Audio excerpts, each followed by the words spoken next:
제1강은 준비된 순례는 없다 라는 제목을 달았습니다.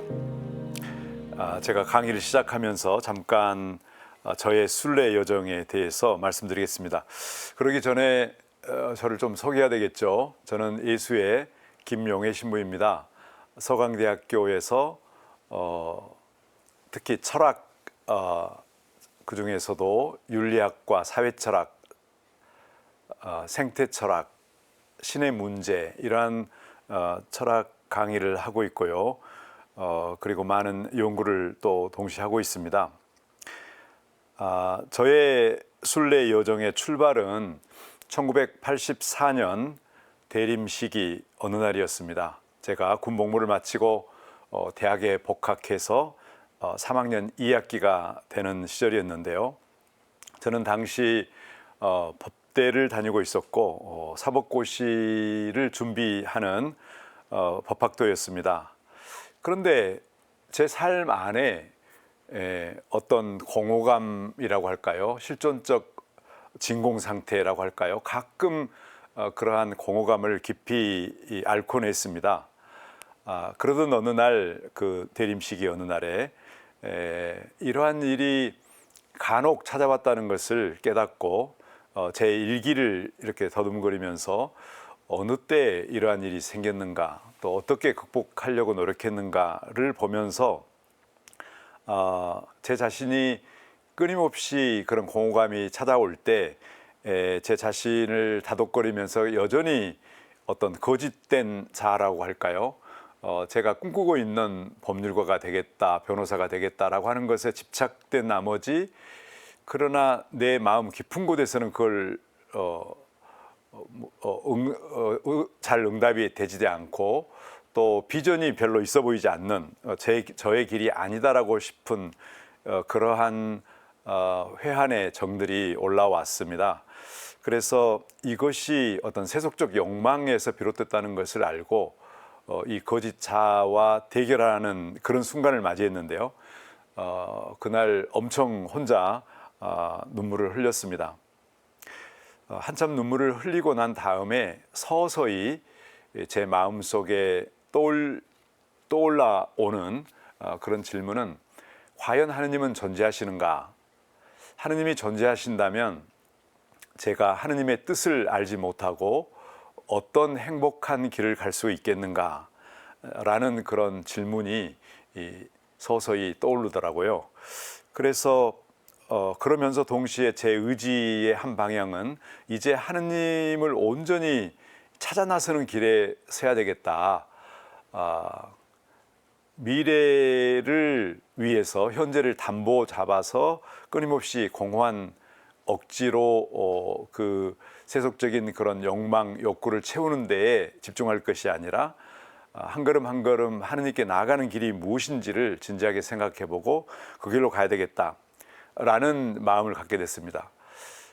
정말로 그 체험을 한 이후 그 다음 날부터 저는 완전히 바뀌어지기 시작했어요. 그래서 저는 계속 어떤 신부님도 찾아뵙기도 하고, 농민의 활동하시는 분들도 찾아뵙고, 내가 어떻게 살아야 될지에 대한 길을 계속 묻고 있었는데, 어떻든 저는 나중에 이걸 생각해 보면 저의 어떤 신앙의 원체험이라고 할까요? 아니면 이스라엘 민족이 출애굽 사건과 같이 어떤 거짓자나 잘못된 우상에서부터 해방되어 나오는 어떤 그런 체험들, 그런 유사한 체험을 갖게 됐습니다. 그래서 저는 제 인생에 있어서 제 의지대로 하느님께 마음을 온전히 지향하면서 출발했던 것으로 기억합니다. 그 체험, 84년 어느 대림절, 그것이 저의 순례 여정의 출발이었습니다. 돌아가신 프란시스코 교황님은 작년에 2025년 희년을 맞이해서 희망의 희년, 희망의 순례라고 하는 칙서를 냈었죠. 우리는 무엇을 향해 희망을 하는가? 정말 우리 삶 안에서 진정으로 우리 희망의 근거가 무엇이고 희망의 정착점은 어디에 있을까라는 질문을 던집니다. 그래서 희망의 여정, 또 희망의 징표, 희망의 호소, 그렇게 해서 이제 마무리하는 이 칙서를 바라다 보면 교황님께서는 산티아고나 혹은 로마와 같은 이스라엘 같은 성지 순례를 권장하고 있고, 또 순례를 하면서 우리 자신들을 깊이 들여다보고 하느님께 회심하는 그러한 삶, 그리고 마침내 우리가 우리 삶 안에서 희망으로 여길 수 있는 것들, 희망의 징표들을 찾아서 실천하는 가운데 공동체를 이루고 공동체를 더욱 인간답게 사는 세상으로 더 확장될 수 있도록 하자는 그런 초대의 글이었습니다. 마침 제가 올해 이 희망의 순례 신년을 맞이해서 지난 2018년 대학 교수들에게는 상당히 꿈꾸어 볼 수 있는 안식년을 맞이해 가지고 쌍장에서 산티아고까지 800km를 한 달 정도 시간을 내 가지고 순례를 했던 겁니다. 그 순례했던 순례 일기를 제가 작년부터 작업을 해서 이번에 책으로 냈는데, 이 비아토르라고 하는 책이에요. 비아토르. 비아는 길이라고 하는 뜻이고, 비아토르는 길 위에 있는 사람, 순례자, 여행자, 이러한 의미로 책 제목을 정했습니다. 우리는 모두 비아토르, 인생 여정에서 순례자라고 할 수가 있겠죠. 그래서 제가 800km 쌍장에서부터 시작해서 산티아고까지 가는 길에 실은 제가 사제이고 교수이기도 하고 철학자이기도 했지만, 저는 그러한 신분을 다 떠나서 한 인간으로서 배낭 하나 메고 오직 제 내면의 세계를 향해서, 또 산티아고를 향해서 내가 누구인가 라고 하는 그 질문, 그런 화두를 가지고 처음부터 끝까지 그렇게 여정을 마쳤습니다. 이 책에서는 자세한 이제 이야기를 여러분들이 읽을 수가 있겠지만, 이 강의를 통해서 제가 몇 가지 에피소드들을 끌어와서 여러분들과 대화를 하려고 합니다. 그래서 첫 번째 에피소드는 이제 불안한 출발, 그러나 은총의 여정이라는 주제입니다. 우리가 순례를 떠날 때 마음속에 기대하는 것은 은총의 평화, 또 영적인 울림, 이러한 것일 겁니다. 그런데 우리의 출발, 여정이라고 하는 것은 항상 질서정연하고 평온하게 시작되라는 법은 없습니다. 저의 출발이 그랬던 겁니다. 순례길을 나서면서 저는 좀 싼 비행기를 타려고 모스크바 항공을 끊어서 모스크바를 경유해 가지고 마드리드를 도착하는 이제 그런 여정을 만들었는데, 떠날 때도 러시아 항공이 좀 늦게 출발을 했고, 도착을 해보니까 마드리드로 바로 떠나야 될 저녁 비행기가 이제 놓쳐버리게 되는 상황에서 이미 알았다는 듯이 그 러시아 항공사에서 우리들을 붙잡고 내일 아침에 출발하기로 되어 있다. 그러니 공항 근처에 있는 호텔로 가자 해서 그 한국 사람 한 15명 정도가 저하고 비슷한 여정으로 마드리드를 향했는데요. 그래서 저희들은 이제 밤에 하루를 공항 근처에서 자고, 모스크바를 구경하고 싶었지만 밖에 나갈 수가 없었던 거죠. 거기는 이제 그 공항 안에 있기 때문에 사실은 바깥에 나갈 일은 없었습니다. 그런데 그때 4월 10일이었는데 흰 눈이, 곳곳에 눈이 내렸더라고요. 어떻든 그런 체험을 하면서 이제는 그 다음날 아침 일찍 가면은 그래도 여정에 큰 어려움이 없을 것이라고 생각을 했었어요. 그리고 모두가 즐거운 마음으로 새벽같이 이제 새로운 비행기를 타고 마드리드를 향했습니다. 그런데 마드리드 공항에서 이제 나가려고 여권을 찾는데 긴 줄에서 아무리 찾아도 여권을 찾지를 못해요. 제가 주머니에 넣었는데 분명히 이 앞에 차는 주머니였는데요. 복대처럼 찾는데 그 주머니에 아무리 찾아도 없고 배낭을 뒤지고 또 아무리 찾아도 없길래 이제 이 나가는 길 그 줄에서 이탈해 가지고 안내 데스크에 가서 아마도 비행기에서 떨어졌을지도 모르겠다. 그래서 비행기 좌석 어디 주위를 좀 살펴봐 달라. 기내로 연락하는 통로를 찾아가지고 전화로 연락을 취해줬습니다.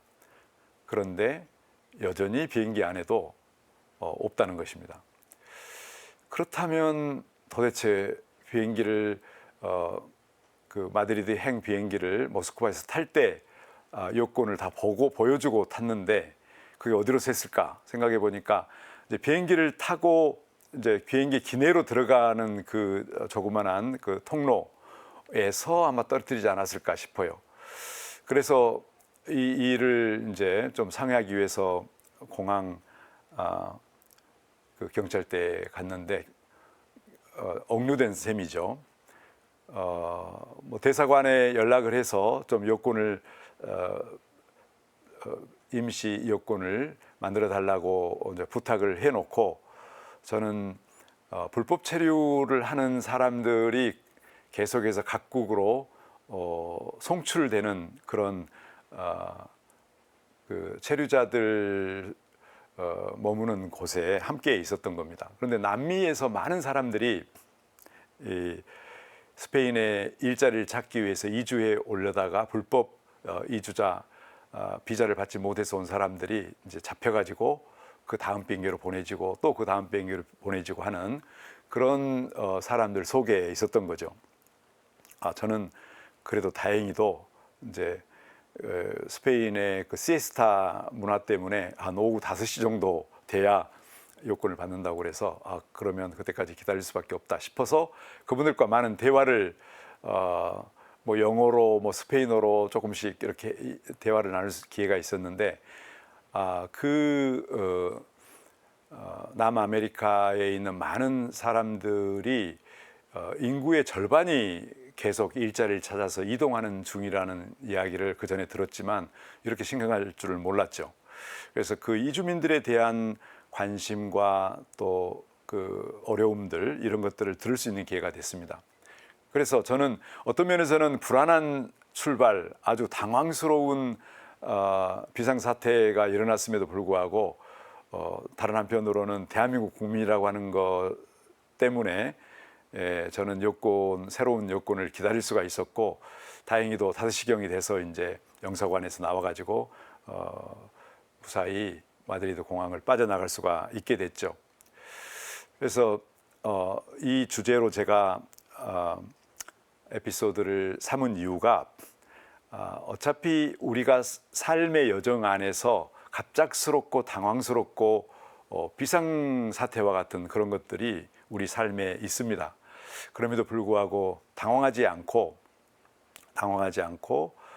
주위에 있는 사람들과 소통을 하고 도움을 받으려고 노력하면 그 주위에 있는 사람들의 도움을 반드시 받을 수 있을 것이고 그리고 더 나아가서는 오히려 그것이 자기에게 새로운 체험, 새로운 경험이 확장되는 그러한 좋은 기회가 될 수 있다는 것을 말씀드리고 싶었습니다. 이런 이야기는 이제 저는 출발에서부터 그렇게 됐지만 순례하는 도중에 많은 국면에서 이런 어려움을 겪기도 하고 다른 한편으로는 도움을 받으면서 또 다행스럽게도 더 좋은 체험의 기회가 열렸었다라는 그런 말씀을 드리고 싶습니다.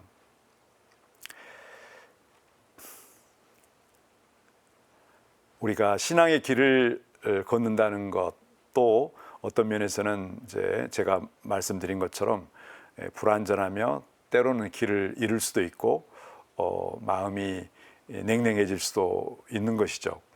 그럼에도 불구하고 우리를 인도하는 은총이 항상 있고 또 우리 주위에 있는 많은 참 신앙인으로 사는 사람들의 모델이 있습니다. 그래서 당황하지 말고 계속 인내롭게 순례를 했으면 좋겠다 하는 말씀을 드리고 싶습니다. 그 다음으로 제가 두 번째 에피소드로 삼는 것은 이제 4월 12일, 13일, 12일 되는 날인데요. 이제 순례가 시작되면서 생장에서 오리손이라고 하는 피레네 산맥 위에 있는 숙소까지, 산장까지 가는 여정이었습니다. 4월 13일 금요일 맑은 아침이었죠.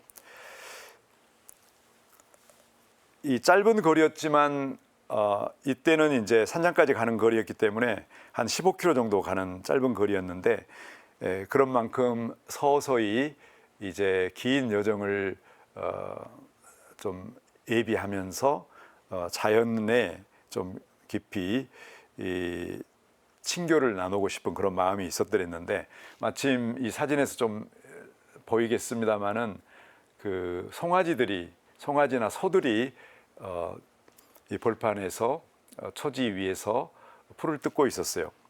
그래서 소한테 What are you doing now? 지금 너희들 뭐 하고 있니? 하고 제가 농담 삼아서 질문을 했더랬는데 그 소는 눈을 둥그렇게 뜨고 멀뚱멀뚱 쳐다보면서 아무 대답을 하지 않는 채 계속 되새김질하는 그 소화 활동만 하고 있었습니다. 뭐 입으로 이제 씹고 있었죠.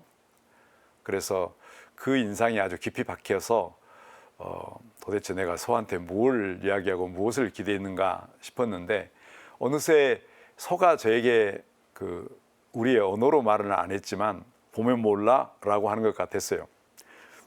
그러니까 수많은 많은 순례객들이 지나다니니까 자기는 그게 특별한 것 같지도 않고 늘 일상적인 일이 됐을 것이고 우리는 각자는 한 사람 한 사람은 자기의 고유한 순례의 여정의 출발이니까 뭐 자랑하고도 싶기도 하고 소한테 물어보기도 하고 뭐 자연과 대화하고 또 시작이 하는 이제 그런 그 아름다운 전경이었던 거죠. 근데 그 소가 저에게 들려준 이야기는 나도 소화를 하기 위해서 이렇게 되새김질하는 시간이 필요해. 너하고 대화할 시간보다도 되새김질할 시간이 필요하다. 아 그렇구나. 우리도 바삐 사는 인생들이지만 가끔은 긴 순례를 통해서 자기 자신과의 대화를 하고 그리고 자연과 또 동료 순례자들과 대화를 하면서 자기 자신을 배워나가기도 하지만 자기가 뭘 찾고 있는지 자기 영혼 깊은 곳에 있는 소리에 기울일 수 있는 그런 되새김질하는 시간이 필요하겠구나 라는 생각을 했습니다. 이제 그런 생각을 하면서 이제 계속 점점 피레네 산맥 위로 산등성으로 올라가는 코스를 갔더랬는데 그런데 이제 길 위에서 어떤 프랑스 여인을 만나게 됐어요. 이제 나중에 어디서 왔느냐 물어보니까 아마 쌍장 근처에서 간단히 피레네 산 정상까지 갔다가 다시 내려오려고 하는 그런 프랑스 여성이었어요. 그런데 무엇을 하는가 하고 유심히 바라다 보면서 제가 옆에 가게 됐는데 아니 그분은 길 위에 사람들이 지나다니는 길 위에 지렁이를 집어가지고 풀섭에다가 넣어주기도 하고 프랑스의 그 달팽이가 유명하지 않습니까? 그 달팽이 기어다니는 달팽이를 또 집어가지고 길섭에다가 이렇게 놔줘요. 왜냐하면 사람이 밟으면 죽기 때문에. 그래서 이분은 하나하나 대화를 해보니까 그 자연의 모든 하나하나의 존재가 너무 소중하고 아름답고 경이로워서 자기는 빨리 걸을 수가 없다라고 이야기를 하는 거예요. 그러면서 이제 제가 마치 동양에서 왔으니까 일본 사람인 것처럼 처음에는 생각해서 저기 벚꽃 체리 나무를 봐라 얼마나 아름다운지 모르겠다 뭐 하고 체리를 가리켰는데 벚꽃을 가리키면서 그 꽃이나 풀이나 또 작은 그런 생물들과 대화를 하면서 자기는 자연 안에 오면은 이 온갖 종류의 생명들 속에서 너무 경이롭고 또 생명의 어떤 존엄들을 생각하면서 한 걸음 한 걸음 걸음을 천천히 뗄 수밖에 없다라는 그런 이야기를 들려줬어요. 그래서 그분과의 대화, 짧은 대화였고 짧은 만남이었지만 제가 순례하는 여정에 계속해서 자연에 대해서 좀 더 천천히 좀 더 깊이 이 자연을 만날 수 있는 좋은 시간이 됐었습니다.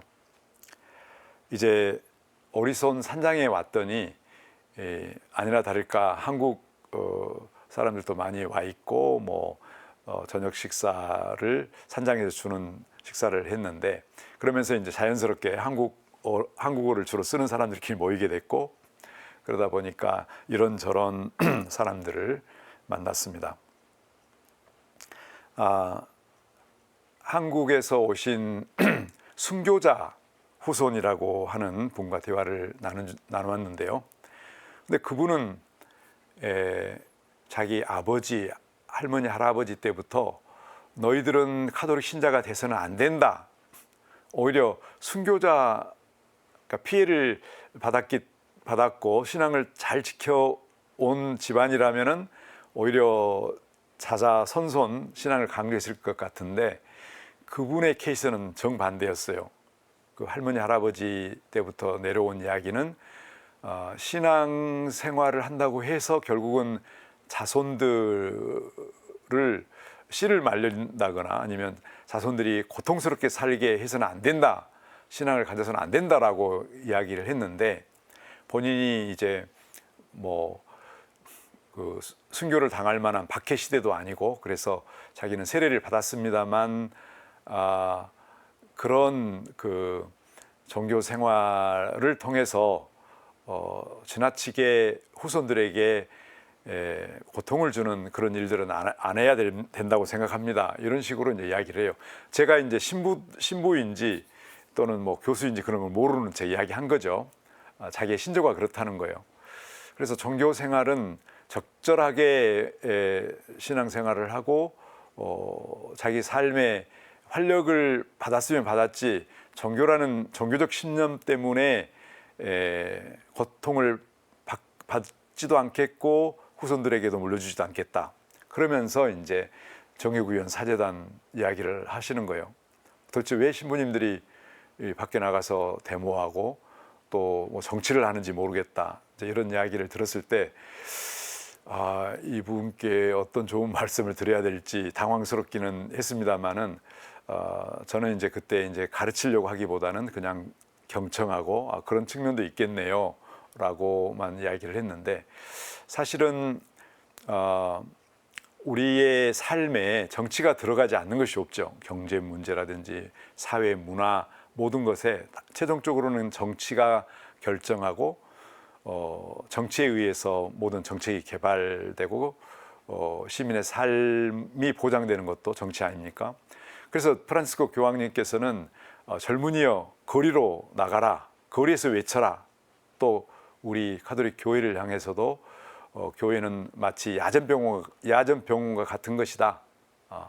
지금 곳곳의 삶의 현장에서 어려운 사람들, 박해받거나 내팽겨친 사람들, 자기 설 자리가 없는 사람들을 지지하고 응원하고 연대하기 위해서 야전병원에 치료를 해서 낫게 해주는 이제 그런 교회를 지향해야 한다라고 말씀하지 않으셨습니까? 그래서 그런 측면에서 다시 한번 저는 여러분들과 그런 에피소드를 나눔으로써 우리의 삶도 공동선을 향한 어떤 정치적 행위의 일부가 돼야 한다라는 말씀을 드리고 싶습니다. 제가 세 번째로 여러분들과 나누고 싶은 대화는 이제 나는 우주의 역사이다 라고 하는 주제로 잡았어요. 제가 오리손 산장에서 지냈다고 했죠. 하룻밤을 잤는데 오리손 산장에서 이제 밤에 새벽 1시나 2시경 됐을 겁니다. 그때 화장실을 가야 되는데 그 여건상 바깥에 나와서 화장실을 가는 그런 숙소였어요. 그런데 깜짝 놀란 것이 그 밤하늘에 그 은하수들, 별들, 별빛이 엄청 쏟아져 내리는 거예요. 고요한 그 밤에, 불빛도 하나도 없는 그 밤에 제가 이제 랜턴을 켜고 이제 가야 되는 그런 길이었는데, 근데 하늘에는 그처럼 영광스럽고 축복받은 듯한 광휘가 쏟아져 내리는 별빛을 봤죠. 근데 이제 사실 그걸 사진기로 담을 수가 없어요. 그때 사진기를 가지고 나오지도 않았지만 아마 안 찍힐 겁니다. 그리고 나서 이제 한참 후에 다시 이제 깨어나 가지고 여명이 시작이 될 때 제가 한 장소에서 계속 뭐 30분 간격으로 이제 해가 뜨는 모습을 피레네 산에서 이렇게 담아보려고 했던 겁니다. 그때 제가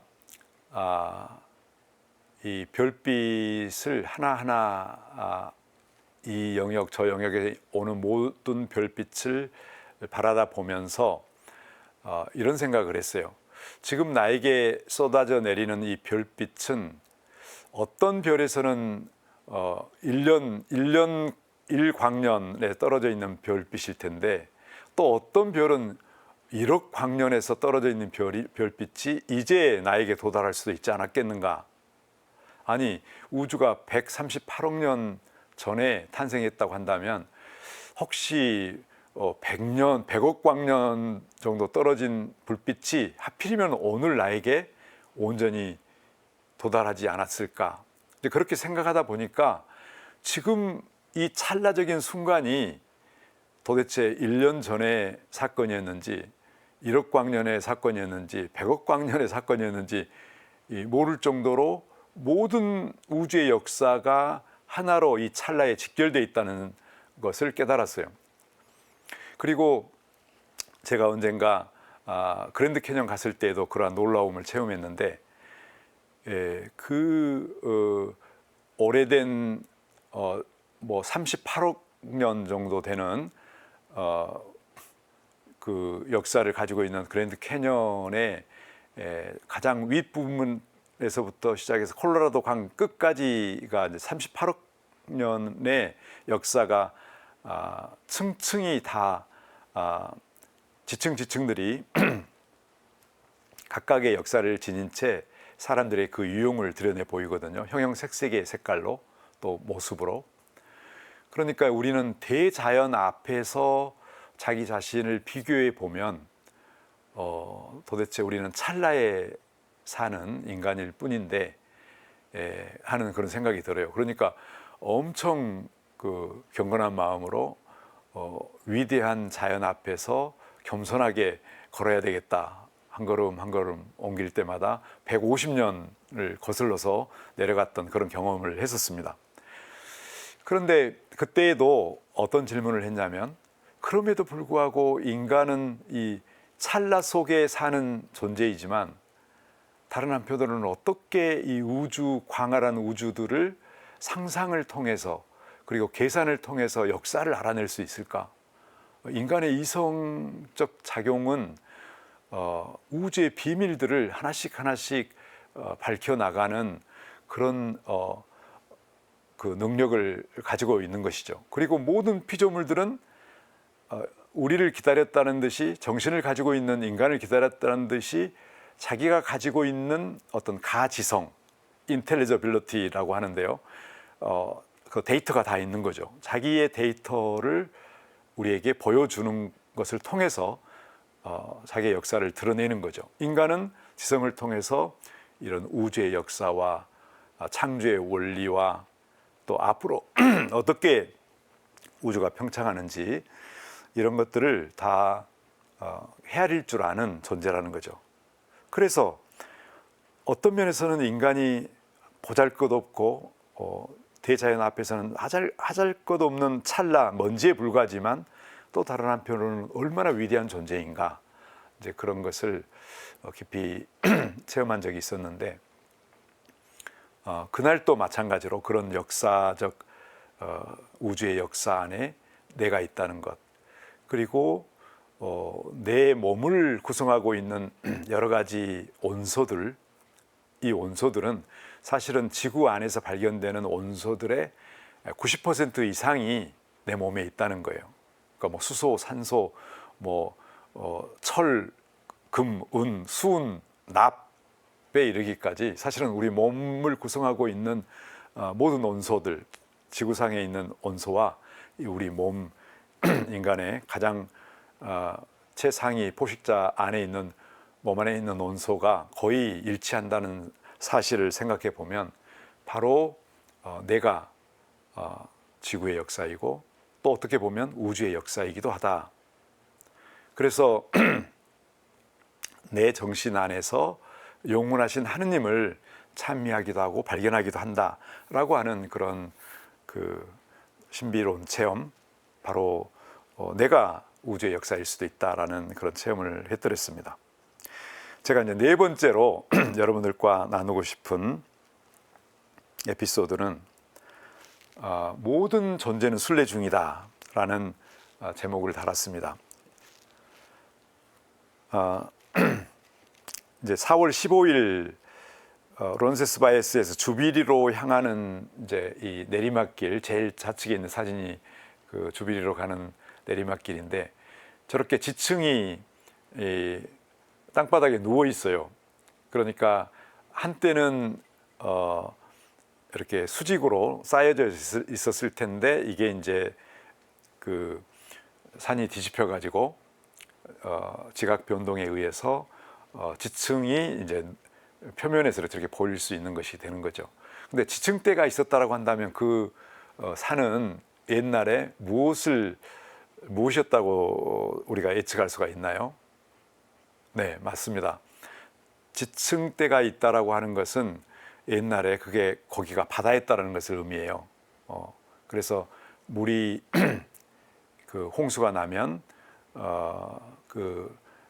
사암이라든지 돌들이 쌓여가지고 지층을 이루고 한 층 한 층 이렇게 쌓아 나가는 역사가 층층 겹겹이 쌓여 있는 거죠. 그리고 피레네 산맥에서도 암염 서굼 바위가 있다는 것을 생각해 보면 과거에 그 높은 피레네 산맥 3,500m인가 그 정도 되는 높은 산임에도 불구하고 그곳에서 그것도 바다였다라는 것을 알게 된다면 이 지구도 끊임없이 순례하고 있다라고 생각할 수가 있고요. 그리고 이제 비 내리는 새벽에 이제 계속 길을 걸었었는데 아그라 강이라고 하더라고요. 그 팜플로나까지 가는 강인데 저런 작은 천이 물이 흐르게 되면 돌들을 나르게 되어 가지고 돌멩이도 물도 계속 그 순례하는 여정에 있었다라고 하는 것을 보게 됐습니다. 그래서 제가 잠시 쉬면서 스틱을 옆에다 놓고 사진을 찍었는데 제가 제 자신을 찍을 수는 없으니까 저렇게라도 좀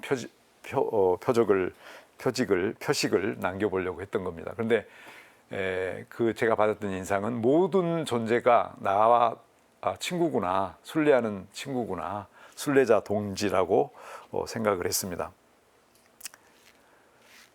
제일 우측에 있는 이제 사진은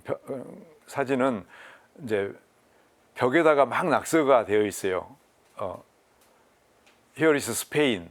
No, this is not Spain, but 바스크. 막 이런 낙서였어요. 그러니까 바스크 피레네 산맥 남북으로 해가지고 바스크족들이 많이 사는데 바스크족들이 자기들은 독립해야 된다라는 그런 의식을 가지고 바스크 지역이다. 왜 우리가 스페인이냐라고 하는 그런 자기들의 그 주장들을 저렇게 써놓는데 또 스페인 사람들은 또 여기가 스페인이다라고 써놓고 국가도 민족도 사실은 영원한 것이 없죠. 계속 순례 하고 있는 중입니다. 우리 한반도에 사는 많은 나라들이 있었죠. 그런 역사를 생각을 하면 나라도 민족도 모두가 순례하고 있다. 다섯 번째의 저의 에피소드는 이제 프란시스코 하비에르 성을 방문했던 이야기입니다. 제일 좌측에 있는 사진이 이 상구에사라고 하는 그 도시에서 프란시스코 하비에르 성까지 10km 정도 됐을 거예요. 10km 정도 되는 길인데 거기에 이제 교황의 순례길이라고 해요. 요한 바오로 2세께서 상구에사에서부터 프란시스코 하비에르 길을 걸었다 해가지고 그 교황의 길인데 이 근처에 사는 교구 청년들이 해마다 프란시스코 하비에르 성인 축일을 맞춰가지고 순례를 하고 그 성에서 큰 대회를 한다고 이야기를 들었습니다. 가운데 있는 사진이 이제 프란시스코 하비에르 성의 성체의 모습이에요. 프란시스코 하비에르 성인 사비에르라고도 하는데요. 프란시스코 하비에르 성인에 대해서 여러분들 들어보셨을 겁니다. 이분은 1939년 예수회가 1540년에 창설되었는데 1년 전 1539년에 이냐시오 성인 동료 이냐시오 성인을 통해서 인도로 선교사로 파견됐던 분입니다. 동양의 첫 선교사, 근대 시대의 첫 동양의 선교사로 파견되어서 인도의 고아, 또 진주 해안, 또 말레이시아 말라카 반도, 그리고 현재의 인도네시아 몰루카 제도 등에서 선교 활동을 하다가 이제 일본 가코시마에 도착해서 이제 일본의 자리를 잡고 그게 동방 끝으로 생각을 했기 때문에 그곳에 터를 잡고 이제 일본 선교를 시작을 했던 거죠. 근데 나중에 프란시스코 하비에르 성인은 이 동양의 가장 큰 대국이 중국이라는 것을 알게 됐고 일본인들이 대국인들이 이 종교를 믿습니까? 하고 묻는 거예요. 중국이 어디냐? 하고 물어서 가장 먼저 선교를 해야 될 곳을 일본으로 생각을 해서 1552년에 일본에서 지금 그 홍콩 그 주위에 있는 상촨섬이라고 하는 조그마한 섬에 머물렀다가 본토로 들어가려고 했었는데 열사병에 걸려서 프란시스코 하비에르는 거기서 숨집니다. 그러나 그분의 그 뜻, 중국 선교가 동양에는 굉장히 중요한 영향력을 가질 수가 있다라고 해서 그 이후에 마테오 리치나 아담 샬 예수의 신부님들이 중국에 많이 파견됐던 그것을 시작했던 그런 성인이라고 할 수가 있습니다. 제가 프란시스코 하비에르 성에서 중국 선교에 대한 그런 역사, 또 남아메리카의 리덕션을 만들고 온주민들을 위해서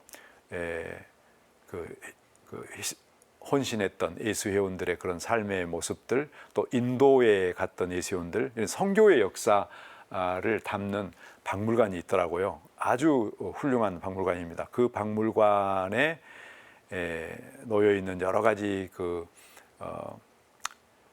예술품들도 있고, 우리가 미션 영화의 그 배경이 됐던 파라과이에서 그들이 가지고 있는 여러 가지의 그 산물들도 그 박물관에서 보았는데요. 어떻든 그 한 사람의 이 선교사가 이 세계의 지성사에 있어서 대변화를 일으키는 동양의 마테오 리치나 아담 샬을 통해서 또 프란시스코 하비에르의 그런 넋을 통해서 우리가 새로운 종교를 알게 됐고 서양 문물과 교류할 수 있는 그런 평화의 마음을 갖게 됐던 것이 이제 이분들의 덕분이 아니었겠는가 하는 생각을 했습니다. 그런데 저는 프란시스코 하비에르 성에서 하룻밤 정도를 자야 되지 않겠는가라는 그 욕심도 생겼지만 그리고 인도에서 오신 니콜라스 신부님이라고 하는 분이 동양에서 왔으니까 더 많이 설명해 주고 싶어 가지고 점심이라도 먹고 가라, 하루를 자고 가도 된다 이렇게 이야기를 했는데 저는 이제 순례자의 정신으로 돌아가서 이 순간은 예수연이었지만 다시 저는 한 인간으로 돌아가야 된다 하는 마음, 그리고 숙소에서 제가 싸온 빵을 먹으면서 가면 된다 해서 이제 아쉽게도 한 두세 시간 정도 구경을 하고 오후 1시경에 이제 하비에르 성에서 나왔습니다. 나와서 계속 걸으면서 생각을 했는데 프란시스코 하비에르 성인은 1539년이니까요. 한 29년, 한 10년 정도 전에 파리에 신학 공부를 하기 위해서 파리에 갔는데 그때 이제 이냐시오를 만나게 되고 첫 예수의 동지들 7명을 만나고 나중에 이제 10명이 되기도 했는데요. 그분들을 이제 만나기 위한 유학 생활에 이제 생활을 위해서 하비에르 성을 떠나서 다시는 돌아오지 않는 고향이 됐던 거예요. 그러니까 자기 삶이 이 파리에서 동지들을 만나고 이자주 성인과 함께 예수님, 예수 그리스도에 대한 그 사랑의 열정 때문에 함께 이스라엘에 가서 박해를 받더라도 거기서 예수님처럼 십자가에 못 박혀 죽자라고 약속했던 동지들이 있었거든요. 그리고 나서는 1539년 예수회가 아직 공식적으로 인가를 받지 않았지만 이제 로마에 모여가지고 그 사도직처럼 많은 병원이라든지 죽어가는 사람들을 위해서 일을 하고 있을 때에 포르투갈에서 동양에 선교사가 필요하다고 해서 이제 그 파견이 됐던 거죠. 다시 돌아오지 않는 선교사의 마음은 어땠을까 하는 생각이 듭니다. 그것은 아마도 순례자로서는 고향을 돌아가지 않고 또 뒤를 돌아보지 않는 오로지 선교의 열망으로 세상 끝까지 나아간 그런 모범이 아니었겠는가 하는 생각을 하면서 제 발걸음은 더욱 빨라졌던 거죠. 그래서 저도 순례자로서 계속 걷는다. 이제 상구에사로 돌아와서 그 다음에는 이제 버스를 타고 다시 팜플로나로 들어갔고 다시 팜플로나에서부터 이제 내일은 이제 새로운 순례 여정을 하려니 하는 그런 마음을 가졌습니다. 그런데 이제 팜플로나에서도 일반 알베르기에 들어갈까를 생각했는데 그 프란시스코 하비에르 성에서 하루를 멈추지 못하고 가야 되는 제 그 심정이 제가 생각할 때도 좀 짠했어요. 왜냐하면 프란시스코 하비에르 성인이 그 먼 곳에서 우리 집까지 왔는데 그 집을 그냥 내버려 둔 채 하룻밤도 안 자고 그냥 가게 되면 우리 동양 사람들의 정이죠. 굉장히 서운하실 것 아닌가 하는 생각을 했었어요. 프란시스코 성인이 나더러 너가 나하고 친하지 않으니까 그렇구나. 친한 친구라면 하룻밤 자야 되지 않느냐. 뭐 이런 식의 이야기를 건넨 것 같아서 제가 쌍장 가는 길에 팜플로나를 미리 이렇게 본 적이 있었기 때문에 이 팜플로나 구경보다는 팜플로나에 있는 예수의 집에 한번 찾아가 봐야 되겠다 싶어가지고 이제 결국은 예수의 공동체에 가게 됐고 또 제가 그런 그 못내 아쉬운 정 때문에 예세 공동체를 찾기도 했지만 또 다른 한편으로는 그때가 한 뭐 5일 정도 6일째 되는 뭐 그런 날이어 가지고 엄청 발바닥에 물집이 많이 생기고 그래서 좀 치료를 받아야 되겠다는 생각도 들었던 겁니다. 그래서 공동체에 들어가서 그날 갑작스러운 방문인데도 불구하고 그 많은 스페인 회원들이 저를 반겼고 그게 그 이냐시오 콜렉이라고 하는 곳인데 그 컬리지는 아마 고등학교 개념의 학교인 것 같아요. 우리나라 같으면 대학이 아니고 고등학교인데 그 고등학교에 있는 예세 공동체에 하룻밤을 머물렀던 겁니다. 사실 스페인에서 영어로 소통하기가 쉬운 일이 아닌데 그래도 스페인어 영어를 하는 다른 신부님이 있어서 좀 소통할 수가 있었고 늦은 오후에 방문하고 그 다음 날 또 일찍 떠나야 되는 이 순례객에게 좋은 자리를 주고 또 약을 가지고 치료해 주셔서 지금도 아주 감사로운 마음, 그런 감사의 정이 있습니다.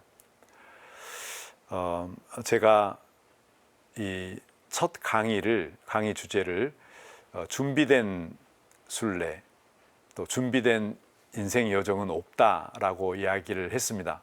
그래서 제가 당황스럽게도 여권을 잃어버린 것이라든지 출발이 불안정했다. 그럼에도 불구하고 그것을 통해서 하느님께서 이끌어 주시는 또 다른 은총의 여백이 늘 있어 왔다라는 이제 말씀을 드렸죠.